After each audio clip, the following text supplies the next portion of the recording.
اور بے پناہ بڑا بوجھ ہے کہ یہ پاکستان کی بڑی سے بڑی سیاسی جماعت 2/3 اکثریت لے لی، سب سے بڑی سیاسی جماعت، اور اس پہ ہم اتنے کھلے اتنے آسانی سے اس قسم کے الزامات لگا دیتے ہیں۔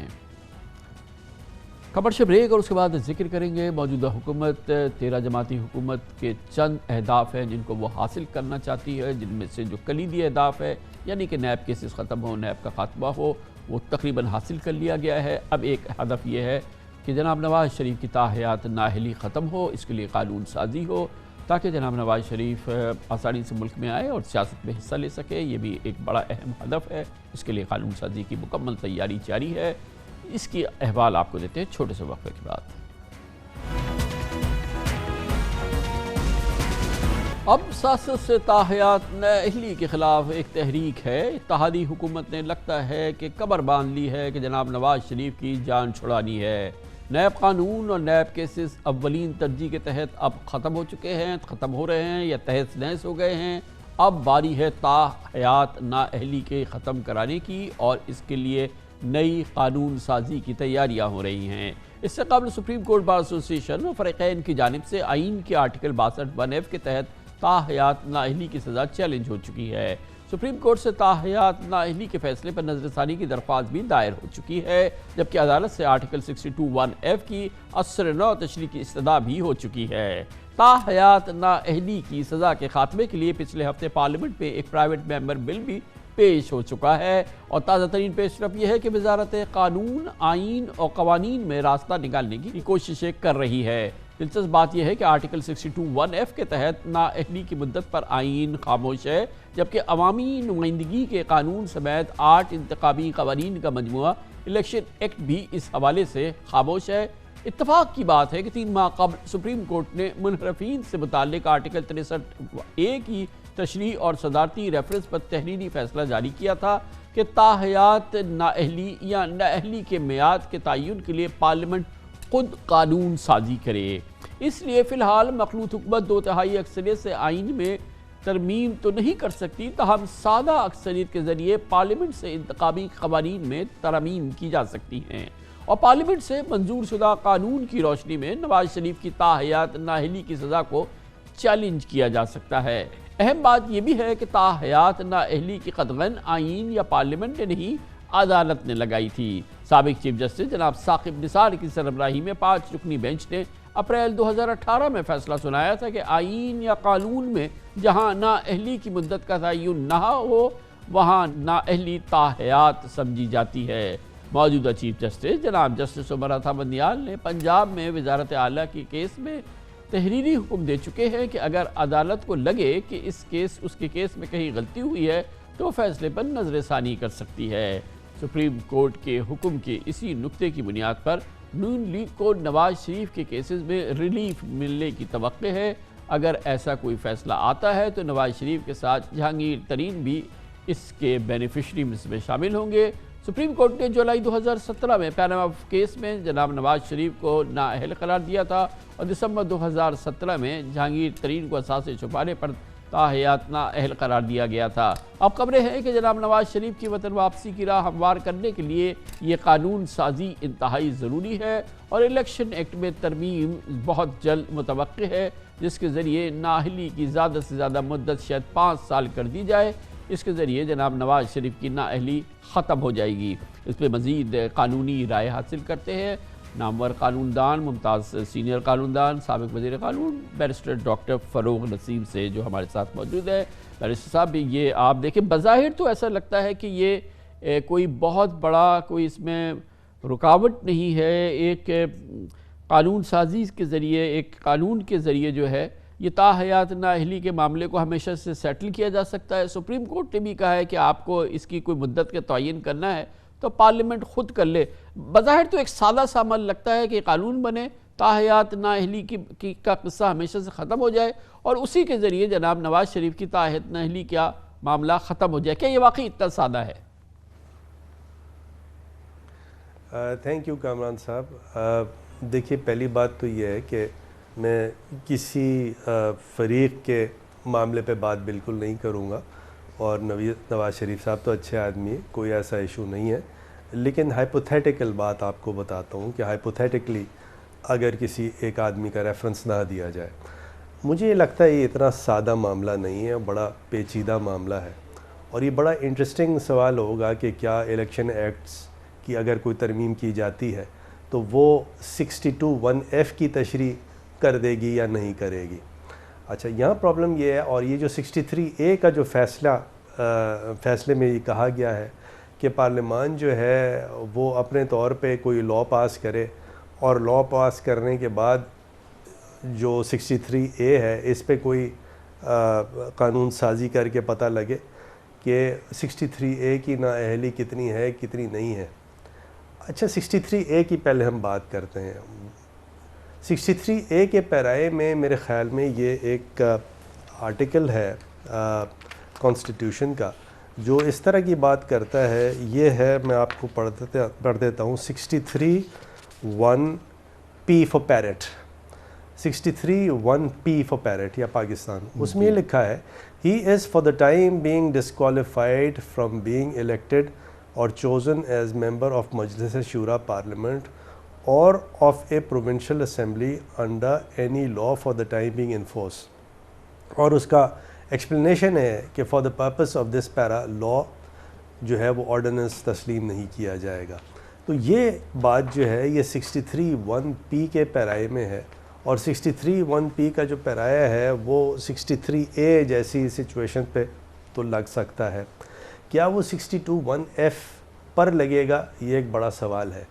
کیونکہ جہاں تک مجھے یاد ہے جو لارجر بینچ تھی 5 ممبر بینچ, اس نے یہ فیصلہ کیا کہ کیونکہ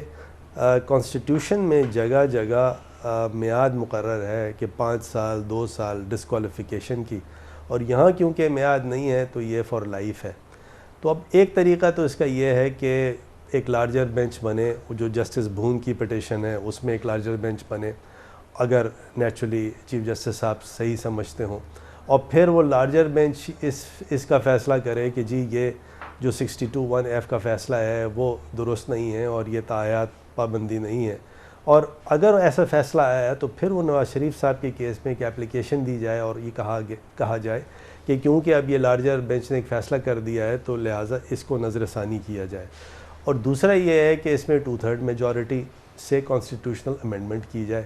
تو یہ بظاہر اتنا آسان ہے نہیں کہ یہ صرف گویا کہ آپ یہ کہہ رہے ہیں کہ ایک الیکشن ایکٹ کی ترمیم سے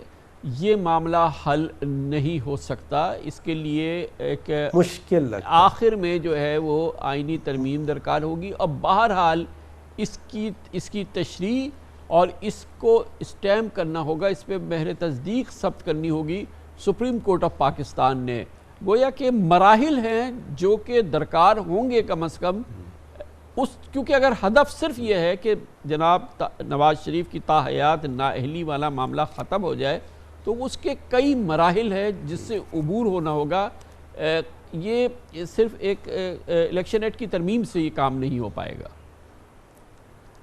مجھے بظاہر تھوڑا سا مشکل نظر آتا ہے, اور نہیں تو پھر الیکشن ایکٹ کی جو ترمیم ہے اس کے الفاظ بڑے ایسے ہوں کہ جس سے لیکن بہرحال چیلنج تو ہوگا نا یہ معاملہ, بہرحال الفاظ میں آپ کی تسلی ہو جائے, لیکن اس کے باوجود یہ معاملہ جو ہے یہ عدالت عظمیٰ میں تو جائے گا نا, اور پھر وہاں پہ ایک بہت بڑی بینچ ہوگی جو کہ پھر اس معاملے کو سنے گی. یعنی مسئلہ اتنا کامران بھائی آسان نہیں ہے, کمپلیکیٹڈ مسئلہ ہے, لیکن بہرحال لاء کا ایولیوشن اسی طرح ہوتا ہے. اب دیکھتے ہیں کہ پولیٹیکل ایونٹس اور کانسٹیٹیوشنل ایونٹس کیا کروٹ بدلتی ہے. اچھا, اگر 2/3 اکثریت سے ایک کیا کوئی آئینی ترمیم اس کو کور کر سکتی ہے, پھر تو کوئی مسئلہ نہیں ہو. اگر 2/3 اکثریت سے اس حوالے سے کوئی آئین سازی ہو پھر تو کوئی پرابلم نہیں ہے نا. 2/3 اکثریت سے اگر ہو جائے تو پھر تو کورٹ کی انٹرپریٹیشن کی بھی ضرورت نہیں ہے, اور پھر یہ کانسٹیٹیوشنل پروویژن عدالت میں چیلنج بھی نہیں ہوگا. تو یہ 2/3 تو ایک سیف روٹ ہے, لیکن کیا پی ایم ایل این کے پاس اس وقت 2/3 ہے موجود, کیا آگے 2/3 موجود ہوگی؟ تو یہ 2/3 اکثریت جو ہے یہ تو اس کا صحیح حل ہے. اور دوسرا حل یہ ہے کہ ایک لارجر بینچ بنے اور اس میں کوئی اس قسم کی انٹرپریٹیشن آئے, لیکن وہ لارجر بینچ بنانے کا سارا ثواب دیدی اختیار صرف اور صرف چیف جسٹس آف پاکستان کے پاس ہے، جو کہ ایک مستند پروویژن ہے رولز کے تحت۔ بیرسٹر صاحب یہ بتائیے گا کہ جب ہم کیونکہ بات کر رہے ہیں نواز شریف صاحب کے سیاسی مستقبل کی، جس کا ایک پہلو بہرحال یہ تاحیات نااہلی ہے، مگر بہرحال ان کی جو سزا ہے، جو پھر وہ ملک سے باہر گئے، پھر وہ ایبسکانڈر ڈکلیئر ہوئے، پھر اس حوالے سے جو دوسری اسلام آباد ہائی کورٹ کے احکامات ہیں، جو تمام یہ معاملات ہیں، آخر وہ بھی ایک کمپلیکیٹڈ پروسیس سے ہی ہو سکتے، کیونکہ سزا یافتہ ہونا یا ایبسکانڈر ہونا یہ کتنا معنی ہوگا کسی نارمل پولیٹیکل ایکٹیویٹی کو ریسٹور کرنے کے لیے جناب نواز شریف صاحب کے لیے؟ کامران بھائی، بڑا ایک انٹیلیجنٹ آپ نے ایسپیکٹ اس کا نکالا ہے، اور وہ یہ ہے کہ اگر یہ تمام رکاوٹیں عبور کر کے نواز شریف صاحب جو ہیں اور مریم بی بی جو ہیں، وہ ہائی کورٹ اپیلیں، جو فرسٹ اپیلیں جو ہیں، وہ نیب کی اپیلیں جو سمجھے ڈویژن بینچ اسلام آباد ہائی کورٹ میں ہیں، یا تو وہ جیت جائیں، اور اگر وہ جیت جاتے ہیں اور ان کی سزائیں ختم ہو جاتی ہیں، تو پھر میرا خیال ہے کہ کافی ایک مستند بات بنتی ہے، کیونکہ دو باتیں نا، ایک بات تو یہ ہے کہ جو ان کی سیلری لینے پہ جو ان کو یا نہ لینے پہ یا لینے پہ جو ڈسکوالیفائی کیا گیا کہ اپنے بیٹے سے سیلری نہیں لی، اچھا اب وہ چیز جو ہے وہ اوورٹیک کر لیا نیب کے عدالتوں کی کنوکشن سے، جو اکاؤنٹیبلٹی کورٹ کے جو کنوکشنز تھے۔ جی ہاں، تو اگر کسی طرح وہ نیب کی جو عدالتیں جو ہیں ان کے کنوکشنز کو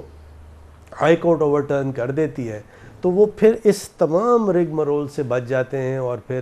کانسٹیٹیوشنل امینڈمنٹ کی بھی ضرورت نہیں ہے، لا پاس کرنے کی بھی ضرورت نہیں ہے، لارجر بینچ کی بھی ضرورت نہیں ہے، سمپل ایک اپلیکیشن اس کے بعد جا سکتی ہے کہ دیکھیے ابھی تو یہ بری ہو گئے ہیں، تو دیر از نتھنگ لیفٹ، اور اس پہ پھر ان کی نااہلی جو ہے وہ ریسٹور کی جا سکتی ہے۔ لیکن یہ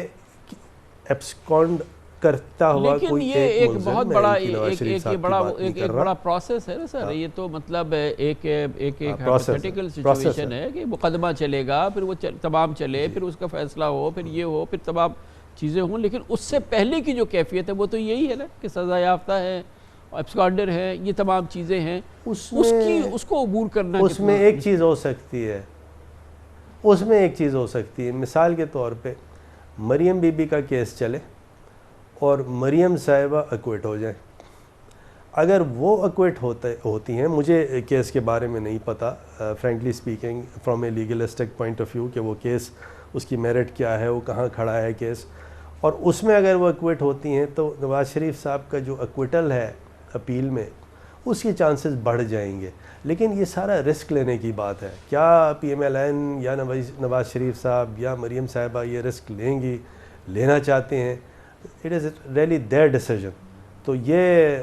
میرے خیال میں یہ کچھ آپشنز ہیں، لیکن کمپلیکیٹڈ آپشنز ہیں، چاہے وہ اسلام آباد ہائی کورٹ ہو، چاہے وہ لارجر بینچ ہو، جسٹس بھون کی پٹیشن، یا کانسٹیٹیوشنل امینڈمنٹ ہو۔ ایک بہت ہی سادہ سا سوال یہ بتائیے کہ بینگ این ایبسکانڈر اور بینگ اے کانوکٹ، اگر نواز شریف صاحب تشریف لاتے ہیں تو اس وقت کی صورتحال میں اگر ان کو گرفتاری دینی ہوگی، مطلب وہ گرفتار ہوں گے؟ دیکھیں، ان کو دو باتیں ہیں کہ اگر وہ ایک نارمل آدمی جو کہ صحت مند ہے، ساری چیزیں ہیں، تو نیچرلی وہ تو گرفتار ہو جائے گا۔ اب یہاں پہ نواز شریف صاحب اگر اس طرح کا کوئی کیس ان کے وکلا بناتے ہیں کہ جی وہ بیمار ہیں، اور بیماری کے ساتھ ساتھ ان کے کیا کیا ایسے ایشوز ہیں کہ وہ جیل میں نہیں جا سکتے، اور کیا کیا ریزنز تھیں ان کے ایبسکانڈ کرنے کی، اس کی ایک کوئی ٹریل ہوتی ہے کہ یہ میڈیکل ٹیسٹمنیز ہیں، اور وہ میڈیکل ٹیسٹمنیز کو عدالت جو ہے وہ تسلیم کرتی ہے اور دیکھتی ہے کہ ہاں جی نواز شریف صاحب جو ہیں جو باہر ایبسکانڈ رہے تو وہ کوئی لیم ایکسکیوز نہیں تھا، تو وہ بھی ایک ایسا سمجھیے کہ مراحل ہیں جو کہ اگر یہ طے کرنا چاہتے ہیں تو وہ ان کو طے کر سکتے ہیں، اور دوسرا یہ ہے کہ گرفتاری دیتے ہیں اور پھر تھوڑے دن کے بعد بیل کے لیے دوبارہ سے اپلائی کرتے ہیں۔ تو یہ تمام چیزیں ایسی ہیں جو کہ اتنی آسان نہیں ہیں، ڈیلیکیٹ ہیں، مشکل ہیں، لیکن ان سر ماؤنٹیبل بھی نہیں ہے، لیکن سارا کا سارا فیصلہ ان باپ بیٹی کو کرنا ہے, PMLN کو کرنا ہے کہ to what extent Nawaz Sharif صاحب آگے جائیں گے اور آگے جانا چاہتے ہیں. تو یہ ڈیسیجن میکنگ ان کی نیچرلی بہت بہت شکریہ بیرسٹر فروغ نسیم صاحب. اور ظاہر ہے کہ یہ خالی جناب نواز شریف اور محترمہ مریم نواز کا فیصلہ نہیں ہے, یہ تو پاکستان کی سیاست کا ایک سب سے اہم سوال ہے, اور اس سوال کے جواب کہ پاکستان کی سیاست پہ اس کے بڑے دور رس اثرات ہوں گے. یقیناً پاکستان مسلم لیگ نون کے لیے تو یہ میک اور بریک پروپوزیشن ہے. ان کو ہر صورت میں ضرورت ہے جناب نواز شریف کے ملک کے اندر, اور ملک کی سیاست میں ان کا متحرک ہونا. ظاہر ہے کہ ملک کی سیاست کے لیے بھی ایک بہت ہی امپورٹنٹ عمل ہے اور بہت ضروری عمل ہے. کمرشل بریک, اس کے بعد ذکر کرتے ہیں دنیا میں تبدیلیاں ہو رہی ہیں, مفادات تمام معاملات پہ حاوی آ رہے ہیں, اور اب ترکی نے بھی فیصلہ کیا ہے کہ اسرائیل کے ساتھ اپنے تمام سفارتی تعلقات کو مکمل طور پہ بحال کر دے جیسے, اور اسی طرح سے دوسرے ممالک اب نئے تعلقات بنا رہے ہیں اسرائیل کے ساتھ, عرب ممالک بنا رہے ہیں. یہ پوری صورتحال ترکی کی اب یہ انیشیٹو اور یہ ایک اہم فیصلہ, اس پر بات کرتے ہیں چھوٹے سے وقفے کے بعد. آج کی دنیا کی یہ حقیقت ہے کہ ریاستوں کے نہ دوست مستقل رہ رہے ہیں اور نہ ہی دشمن. اب تمام ریاستیں, تمام ممالک, ان کی اولین ترجیح اور کاوش یہ رہتی ہے کہ مفادات کو سامنے رکھتے ہوئے خارجہ تعلقات کو استوار کیا جائے اور ان کو نیا رنگ دیا جائے. شاید یہی وجہ ہے کہ اسرائیل اور مسلم دنیا کے فاصلے آہستہ آہستہ سمٹ رہے ہیں. اسرائیل کے عرب ممالک سے مراسم استوار ہونے کی خبروں کے بعد تازہ ترین پیش رفت یہ ہے کہ اسرائیل اور ترکی نے ایک بار پھر مکمل سفارتی تعلقات بحال کرنے کا اعلان کر دیا ہے. عالمی میڈیا نے اسرائیلی وزیر اعظم کے بیان کی شہ سرخیاں لگائی ہیں, جس میں ان کا کہنا ہے کہ تل ابیب اور اینکرا میں بہت جلد اپنے سفیروں اور کونسل جنرلز کو دوبارہ تعینات کرنے والے ہیں. دوسری جانب ترک وزیر خارجہ کا کہنا ہے کہ سفیروں کی واپسی دو طرفہ تعلقات بہتر بنانے کے لیے بہت اہم ہوگی. اسرائیل اور ترکی قریب سے قریب آئیں گے اور اس کے لیے اقدامات شروع ہو گئے ہیں. یہ بھی دلچسپ حقیقت ہے کہ ترکی اسرائیل کو تسلیم کرنے والا پہلا مسلمان ملک ہے جس نے 1949 میں ہی اسرائیل کو تسلیم کر لیا تھا. 2010 میں ترکی نے بحری جہاز پر اسرائیلی حملے کے بعد 6 سال دونوں ملکوں کے تعلقات منقطع رہے تھے, جو 2016 میں ترک صدر طیب اردوغان اور سابق اسرائیلی وزیر اعظم نتنیاہو کے روم میں مذاکرات کے بعد بحال ہو گئے تھے. لیکن 2018 میں 60 فلسطینی مظاہرین پر یروشلم میں ہلاکت کے بعد ترکی نے احتجاج کیا تھا اور دونوں ممالک نے اپنے اپنے سفیر واپس بلا لیے تھے. اس سال مارچ میں اسرائیلی صدر نے انقرہ کا دورہ کیا, جس کے نتائج کل سامنے آئے. اتفاق کی بات ہے کہ پچھلے 2 سال سے اسرائیل کے عرب ممالک سے بھی سفارتی تعلقات کی بحالی کا آغاز ہو گیا ہے. خاص طور پہ ابراہم ایکارڈ کے بعد عرب اسرائیل تعلقات بتدریج بہتر سے بہتر ہو رہے ہیں. اب جبکہ عرب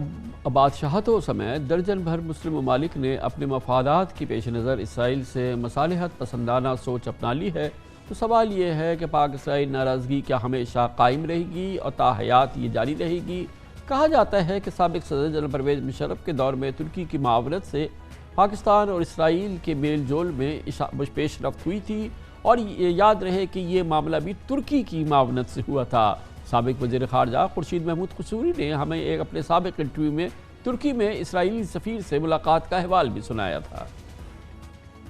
بہرحال آج کی حقیقت ہے کہ اسرائیل کے ترکی کے بعد سے پہلے وسط ایشیائی ممالک عرب مملکتوں سے تعلقات کا ایک نیا دور شروع ہو رہا ہے. دوسری جانب عرب ممالک بھی اسی انداز سے اپنی